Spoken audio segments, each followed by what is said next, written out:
Good afternoon, dear. Sir Good afternoon, everyone. Okay, आज की class start करने जा रहे हैं। तो आज की क्लास स्टार्ट करने से पहले मैं आपसे पूछना चाहूंगा, अगर आपको किसी भी तरह की कोई कंफ्यूजन या डाउट है तो आप शेयर कर सकते हैं। जी, अगर आपको किसी भी तरह का कंफ्यूजन या कोई डाउट नहीं है तो चलिए आज की क्लास हम स्टार्ट करते हैं। लास्ट क्लास के अंदर हम यहाँ पर वर्क कर रहे थे लिस्ट के ऊपर। तो लिस्ट के ऊपर जो हम वर्क कर रहे थे उसके लिए हमने लिस्ट वाली ये फाइल बनाई थी, जिसको एक बार मैं फिर से दिखा देता हूँ। आप अगर आप इसके स्टार्टिंग में आते तो आपको पता लगेगा HTML डॉक्यूमेंट हमने इसके अंदर सेपरेशन समझी थी। क्या होती है लिस्ट के अंदर समझा था, order list, unordered list, list item कैसे वर्क करते हैं। उसके बाद हमने ये समझा था कि डेफिनेशन लिस्ट, डेफिनेशन टर्म और डेफिनेशन डिस्क्रिप्शन क्या होती है और किस तरह से वर्क करती है। जैसे कि आपने देखा कि यहाँ पर हमारे पास क्या है, लिस्ट आइटम के टाइप होंगे। हाँ, तो ये देखिए ऑर्डर लिस्ट के टाइप लिस्ट आइटम होते हैं, अनऑर्डर लिस्ट के लिए लिस्ट आइटम होते हैं, डेफिनेशन के लिए डेफिनेशन टर्म और डेफिनेशन डिस्क्रिप्शन होती है। आगे बढ़ते हैं हम यहाँ पर। तो देखिए यहाँ पर हमने HTML के अंदर करके देखा था क्या, अनऑर्डर लिस्ट HTML के अकॉर्डिंग बाय डिफॉल्ट दें तो किस तरह से आएगी, डिस्क के अकॉर्डिंग दे, सर्कल के अकॉर्डिंग दे या फिर स्क्वायर के अकॉर्डिंग। तो ये चार तरह की होती है जिसको हमने यहाँ पर करके देखा था। तो इसे हम एक बार क्या करते हैं, रन करके देखते हैं, अप्लाई करके देखते हैं किस तरह का आउटपुट आता है। तो मैंने इसके ऊपर से देखिए यहाँ से मैंने कमेंट को रिमूव कर दिया। कमेंट को रिमूव करने के बाद इसे एक बार हम रन करते हैं। रन करने के लिए Alt+V दबाइए आप, और यहाँ पर देखिए आपके पास आउटपुट आएगा। जब आपने कुछ नहीं दिया तब यहाँ पर डिस्क के अकॉर्डिंग आता है, जब आपने दे दिया तब डिस्क के अकॉर्डिंग आ रहा है। फिर आपने सर्कल दिया था, सर्कल के अकॉर्डिंग आता है, तब आपने स्क्वायर दिया था, स्क्वायर के अकॉर्डिंग आता है। यहाँ तक आपने वर्क करके देखा। उसके बाद आप नीचे आते हैं यहाँ पर। इसके बाद आपने क्या किया था यहाँ पर, इसके बाद नीचे आने के बाद यहाँ पर HR लाइन देता हूँ ताकि क्लियरिटी मिल जाए। HR horizontal row, unordered list को हमने फिर से अप्लाई किया था, बट इस बार जो अनऑर्डर लिस्ट आ रही थी वो किसके अकॉर्डिंग आ रही थी हमारे पास, के अकॉर्डिंग, जिसकी डिफाइनिंग CSS में हुई। तो यहाँ पर देखिए none1, disk1, circle1, square1 के नाम से कुछ क्लासेस रेडी की गई हैं। तो चलिए ठीक है, इन क्लासेस को ओपन करके देखते हैं। यहाँ पर हम CSS के ऊपर आते हैं, CSS की फाइल थी CSS14, इसको ओपन करते हैं। राइट साइड में इसे मैं ड्रैग कर देता हूँ और आते हैं इसके सबसे टॉप के ऊपर। टॉप के ऊपर हमें पता लगा नन, मतलब मैं चाहता हूँ लिस्ट के ऊपर किसी भी स्टाइल का कोई टाइप ना आना चाहिए, नन नहीं आना चाहिए। लिस्ट स्टाइल टाइप क्या होना चाहिए, डिस्क का होना चाहिए, सर्कल का होना चाहिए, स्क्वायर का होना चाहिए। इनकी सारी क्लासेस के नेम देखो यहाँ पर हमने ये डिफाइन कर रखे हैं। इसी के अकॉर्डिंग इनको जब हमने यहाँ पर रन करके देखा तो आपको पता लग पाएगा। यहाँ पर देखिए डिस्क आ रहा है, नन आपने मना कर दिया कुछ नहीं आएगा, तब आपने फिर डिस्क दे दिया तो डिस्क आ जाएगा। उसके बाद सर्कल दिया, स्क्वायर दिया तो वो आ गया। उसके बाद हॉरिजॉन्टल न्यू लाइन आ गई। तो HR लाइन जो कि हॉरिजॉन्टल आ जाती है, उसके पॉइंट बाद देखो आगे के पॉइंट समझते हैं। उसके बाद हमने क्या समझा था यहाँ पर, ऑर्डर लिस्ट हमारे पास किस तरह की होती है, जिसको हमने HTML के अकॉर्डिंग समझा था। नंबर लिस्ट किस तरह की होती है, स्मॉल अल्फाबेट के लिए हम A यूज करते हैं, कैपिटल अल्फाबेट्स के लिए हम कैपिटल A यूज करते हैं, स्मॉल रोमन के लिए हम I यूज करते हैं और कैपिटल रोमन के लिए हम कैपिटल I यूज करते हैं। इन सबको हमने HTML के अकॉर्डिंग करके देखा। देखा आउटपुट क्या आता है, पता लगा। जब आपने कुछ नहीं दिया था तो आ गया 1 2 3 नंबर काउंटिंग। देन आपने यहाँ पर नंबर काउंटिंग दे दी 1 2 3 तो उसके अकॉर्डिंग आ गया। आपने अल्फाबेट दी ABCD तो उसके अकॉर्डिंग आ गया। कैपिटल में ए दिया था, कैपिटल में ABCD, स्मॉल में रोमन दिया था, स्मॉल में रोमन, कैपिटल रोमन दिया था, कैपिटल रोमन आ गया। इसके बाद आप फिर वापस यहाँ पर आते हैं। आप देखते हैं कि आपने क्या किया था, HR हॉरिजॉन्टल रो देने के बाद आपने अपर, लोअर और upper Roman, lower Roman and other one के नाम से एक क्लास रेडी की थी, जिसके अकॉर्डिंग आपने समझा था कि किसके अकॉर्डिंग आउटपुट क्या आते हैं। तो हमने क्या किया, यहाँ पर आए, इनके अकॉर्डिंग देखा कि क्लासेस हैं हमारे पास। यस, हमारे पास क्लासेस हैं। Upper case 1, lower case 1, Roman 1, lower Roman और अपर रोमन, देखो सब कुछ आ गया हमारे पास। यहाँ पर अदर वन के नाम से क्लास। इसके अंदर देखो यूज क्या किया, लिस्ट स्टाइल टाइप, अपर अल्फा, लोअर अल्फा, अपर रोमन, लोअर रोमन और यहाँ पर लोअर ग्रीक का यूज किया गया है, जिसकी वजह से हमारे पास देखो ये कुछ अलग अलग टाइप के इफेक्ट्स आ जाते हैं यहाँ पर। ठीक है, ये सारे इफेक्ट्स आ गए थे। देन उसके बाद हमने क्या किया था, इसके बाद HR रो दे दी थी और उसके बाद क्या था, हमने URL के अंदर यहाँ पर list style type as a image apply करके देखा था। और इसके साथ हमने ये भी समझा था कि जब हम list style type as a image देते हैं और इतनी प्रॉपर इमेज देते हैं तो यहाँ पर देखो एक एरर आती है और इमेज काफी ज्यादा बड़ी आ जाती है। इतना तो नहीं होना चाहिए। तो सबसे पहले हम यहाँ पर सेट करना समझते हैं कि अपनी इमेज हम किस तरह से दे सकते हैं कि परफेक्टली आउटपुट हमारे सामने आए। तो इमेज स्टाइल को अब हम यहाँ पर क्लियर समझते हैं किस किस तरह से दे सकते हैं। तो सबसे पहले मैं इसके अंदर एक एक करके पॉइंट क्लियर करता हूं। पहले हमने टाइप को समझा, फिर हम पोजीशन को समझेंगे, फिर हम इमेज को समझेंगे। इसको पॉइंट अभी क्लियर करते हैं हम। यहाँ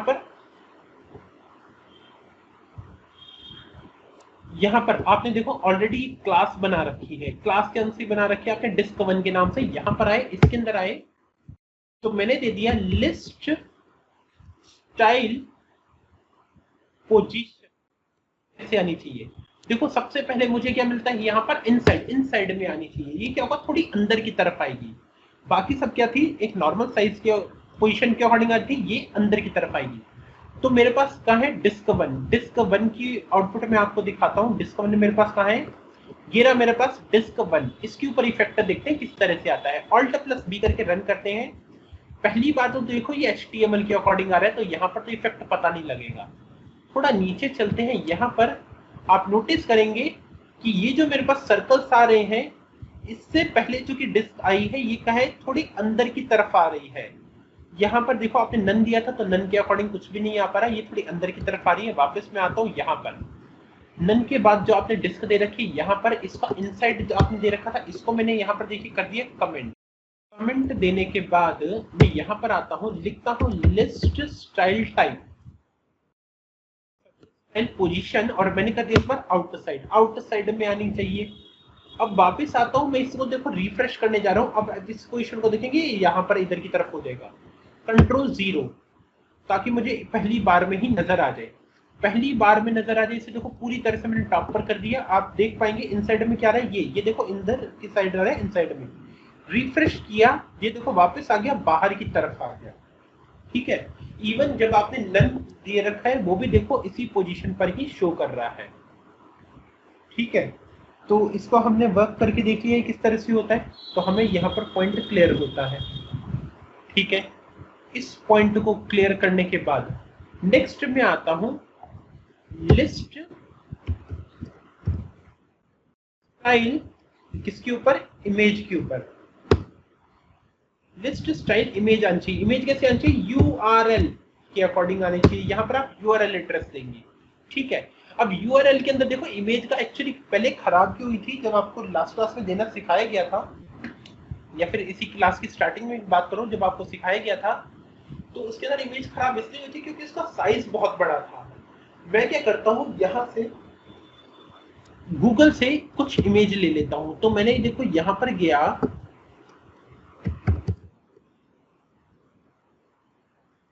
आइकन्स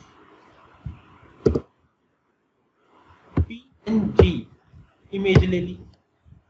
तो ये देखो फ्री आइकन PNG टाइप के मुझे यहाँ पर मिल जाएंगे। यहाँ से आपको जो भी चाहिए आप चूज कर सकते हैं। इसके ऊपर मैंने राइट क्लिक किया, इसी को कर दो सेव इमेज एज। तो ये ना काफी छोटे साइज में डाउनलोड होगी। मैं इसका नाम रख देता हूं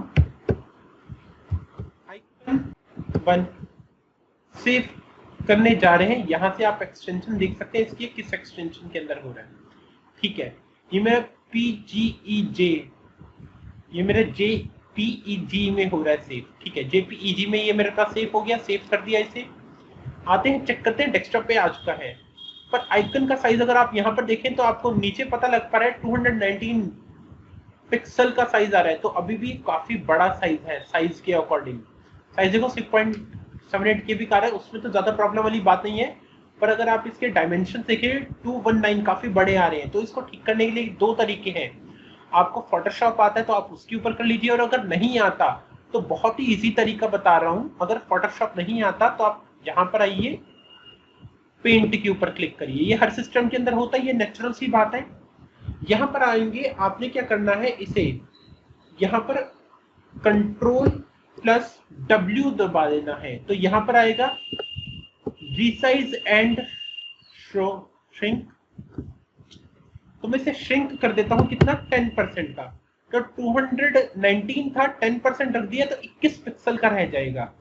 मैं एक थोड़ा और कम कर देता हूं इसे, मैं कर देता हूं 7% का। ठीक है, अब मैंने कर दिया ओके। तो देखो 16 पिक्सल का रह गया, ये देखो छोटा सा आइकन आपके सामने आ पा रहा है 16 पिक्सल का। इसको जूम इन करके दिखा देता हूँ, है ये अभी भी वही आइकन। जूम इन करके थोड़ा ये इस तरह का खराब हो जाएगा, पर ये 16 पिक्सल का हमारे पास ये आइकन बन चुका है। ये अपने ओरिजिनल साइज के अकॉर्डिंग नजर आ रहा है। इसको मैं क्या करता हूँ, F12 करता हूँ, मतलब सेव एज। पहले वाली इमेज वैसे ही रहेगी, अलग से सेव हो जाएगी। सेव मेरे को कैसे करनी है, JPG में करनी है, और इसको मैंने कर दिया सेव डेस्कटॉप के ऊपर। यहाँ पर विंडो प्लस डी दबाइए, डेस्कटॉप के ऊपर आइए। देखिए छोटा सा आइकन की इमेज आपके पास आ चुकी है। अपने फोल्डर में लानी है तो इस इमेज को लेफ्ट क्लिक करिए, ड्रैग करिए, अपना फोल्डर में आइए यहाँ पर। तो यहाँ पर आ गया आपका फोल्डर, जो आइकन आ रहा है देखो इसके ऊपर आया, और यहाँ पर आकर मैंने क्या किया, इसको रिलीज कर दिया। तो यहाँ पर इमेज आ गई, ये छोटी सी देखो हमारे पास इमेज आ पा रही है। इसको फिलहाल तो मैं यहाँ से कर देता हूँ क्लोज, और अब मेरे को यहाँ पर लेकर आनी है। तो देखो मेरे को क्या है, आइकन वाले फोल्डर में कैसे जाना होगा। मेरे पास ये जो फाइल है कहां पर है, CSS वाले फोल्डर में है। पहले मेरे को क्या करना होगा, CSS वाले फोल्डर से बाहर निकलना है। बाहर निकलने के लिए यहाँ पर आप क्या करेंगे, डॉट डॉट लगाएंगे, फोल्डर से बाहर आएंगे, स्लैश लिखेंगे। अब आपने CSS वाले फोल्डर से यहाँ पर बाहर आ चुके हैं, कहां पर, HTML ग्रुप B फोल्डर में। अब आपने आइकन में जाना है तो स्लैश आइकन लिखिए, आइकन के अंदर जिस इमेज को ओपन करना है उसका नाम लिख दीजिए, दैट्स इट। इमेज यहां पर ओपन होकर आ जाएगी। तो यहां पर इमेज ओपन होकर आ गई है। अब मैं देखता हूं मेरे पास वहां पर क्या आइकन वाली पोजीशन पे इमेज नजर आती है। तो मैंने क्या है, डिस्क के अकॉर्डिंग यहां पर इमेज लगाकर देखी है। मैं इसे क्या करता हूं, यहां पर आता हूं, ये मेरे पास फाइल थी, इसको मैंने कर दिया रिफ्रेश F5 से। तो देखो क्या किसी ऐसी जगह है जहां पर डिस्क की जगह पे चेकमार्क आ चुके हैं।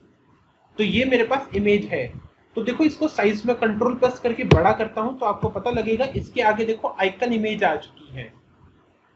जो भी आप यहाँ पर सेट करना चाह रहे थे वो आ चुकी है। पर ये भी आपको क्लियर कर दूं, फॉन्ट का साइज नॉर्मली हम जो है 11 का रखते हैं, तो आप इसके भी 11 का ही रखिए पिक्सल्स, तो बेटर नजर आएगा। फिलहाल मैंने 16 रखा था तो इस तरह से नजर आया है। ठीक है, अब मैं इसे कर देता हूं यहाँ पर क्लोज, वापस आता हूं अपने इस फोल्डर के अंदर। तो मैंने यहाँ पर ये देखा कि किस तरह से अप्लाई होता है। But the point is that मैंने क्या किया, इनको तीनों को एक एक करके अप्लाई किया। मैं चाहता हूँ तीनों एक साथ अप्लाई हो जाएंगे, क्या हम एक एक करके छोटा छोटा लगे हुए हैं अप्लाई करने के लिए। तो एक साथ अप्लाई करने के लिए मैं क्या करता हूँ, यहाँ पर आता हूँ, मैंने इसे क्या किया, यहाँ पर कमेंट कर दिया, सबको एक साथ अप्लाई कर रहे हैं। ठीक है, तो यहाँ पर लिखा मैंने लिस्ट स्टाइल, बस और कुछ नहीं लिखना। क्या लिखना है, लिस्ट स्टाइल। सबसे पहले मैंने स्क्वायर को हटाया तो स्क्वायर को ही अप्लाई कर देता हूँ। स्क्वायर आना चाहिए, स्पेस देंगे उसके बाद। स्क्वायर आने के बाद आप ये बताइए इसकी पोजीशन क्या होनी चाहिए। मैंने कर दिया इनसाइड, थोड़ा अंदर की तरफ आए, तो इनसाइड दे दिया। उसके बाद अब आपने क्या देना है कि ये इमेज आनी चाहिए, तो URL आप यहाँ पर डिफाइन कर दीजिए, ब्रैकेट ओपन कीजिए, यहाँ पर इन्वर्टेड कॉमर्स दीजिए। पहले फोल्डर से बाहर आना है, स्लैश, फोल्डर का नाम क्या था, आइकन, जिसके अंदर इमेज मेरे पास पड़ी है किस नाम से, आइकन JPG के नाम से पड़ी है। ठीक है, इसको मैंने चूज कर लिया, कंट्रोल एस करके सेव कर चुके हैं। यहाँ पर आइए, यहाँ पर क्लिक करिए, Alt+V करके रन कर दीजिए। अब आप देखेंगे थोड़ा सा नीचे आके यहाँ पर भी देखिए आपके पास इमेजेस आ चुकी है, तो वो हमें यहाँ पर शो हो रही है इमेज। तो इमेज जब भी थी मेरे पास यहाँ पर वो शो हो चुकी है। इमेज को शो करवाने के बाद देखो जो मैंने आपको लिस्ट प्रॉपर्टीज बता रहा था, ये यहाँ पर आकर होती है हमारे पास फिनिश। तो फिनिश अगर ये मेरे पास हो जाती हैं तो इसके बाद मैं क्या करता हूँ, इनको आपसे शेयर कर देता हूँ। तो Ctrl+A Ctrl+C, यहाँ पर हम आते हैं आपके पास, और ये मैंने कर दी यहाँ पर शेयर। उसके बाद मैं यहाँ पर आता हूँ, कॉपी, मैंने कर दिया करके शेयर। बता देता हूँ HTML14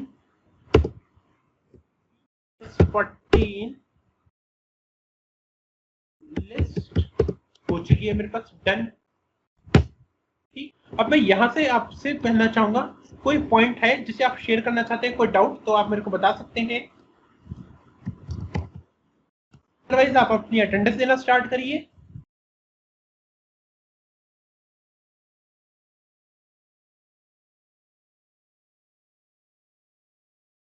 नेक्स्ट टाइम हमारे पास यहाँ पर फिनिश होता है। इसी के साथ गुड डे एवरीवन, मिलते हैं नेक्स्ट क्लास के अंदर। Wind up batch, see you on next class. अभी भी कोई डाउट है तो आप शेयर कर सकते हैं। Thank you so much dear.